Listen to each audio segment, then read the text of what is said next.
Okay, so what have we got here? Just to have a little recap.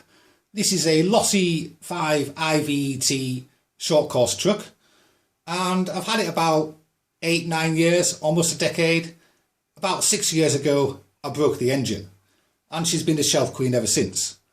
So this year I decided, right, I'm just going to get an electric conversion kit and we'll see how that goes. Now, I could have got a new engine for about the same price as what I paid for this. This is not cheap by any means. And I could have got an upgraded engine with a new exhaust. And I just decided, you know what? Everything is going electric nowadays. I'll go with the flow.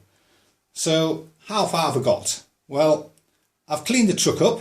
I've used a gallon of WD-40, a toothbrush and a rag, and I've gone round it. Before I broke it last time, I gave it a complete and utter overhaul. I had everything apart and put it all back together again. So there's no point in taking all the diffs apart and making sure they're all oiled up, what have you. The shocks are perfectly okay, what have you. So the next stage was to actually mock up the actual electric motor, what have you, on the truck. So I haven't used any Loctite. I've only screwed it in finger tight, or just over finger tight. This is just to make sure that everything fits and to get over any little gremlins that you might encounter. Now, as you can see here, I've put the engine in wrong because these wires are supposed to go over there.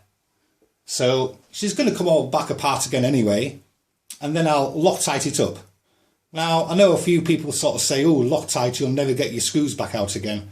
But a handy hint is just to put a soldering iron on top of the stuck screw. It'll heat it up and it'll release the Loctite. So it's not rocket science putting the engine in. It's only sort of like a chassis plate and some clamps to go across the top of it. It still has to be adjusted. As you can hear, probably the mesh on that gear needs adjusted. The engine just needs pulled around a little bit.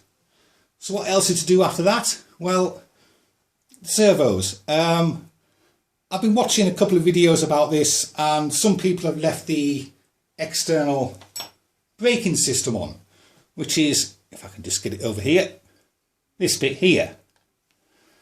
And what it'll do, if I can get it to work with the motor that is, what it'll do is it'll just take some of the pressure off the actual engine itself when you're slowing the truck down, because it is quite a lot of weight. The next thing I've got to do is basically, try and set the servos up so they work with the engine, and I've got to get some batteries. Now, it's going to be a couple of months before I get the batteries, so there's no point in putting the actual batteries on themselves because I haven't got them. That's a representation of one there. So I'm hoping to get this done by about April, May, something like that. There's not a lot to do. Quick little rip down of the electric motor, what have you. Connect all the electrics up and off we go. So as I say, it won't be until about April, May, something like that, for a couple of reasons. One is the weather. I don't particularly want to take it out and get it all dirty and salted up again, because there's salt in the roads at the moment and it's just raining all the time, snowing all the time. It's just not pleasant out there at the moment. And the other reason is, of course, this COVID thing going round. If I get caught by the police with this truck out, they're going to start asking questions and I'm risking giving myself a fine. And let's face it, I've already spent enough money on the truck, to be honest. I don't want to be paying a fine as well. So she's going to go back on the shelf for a while.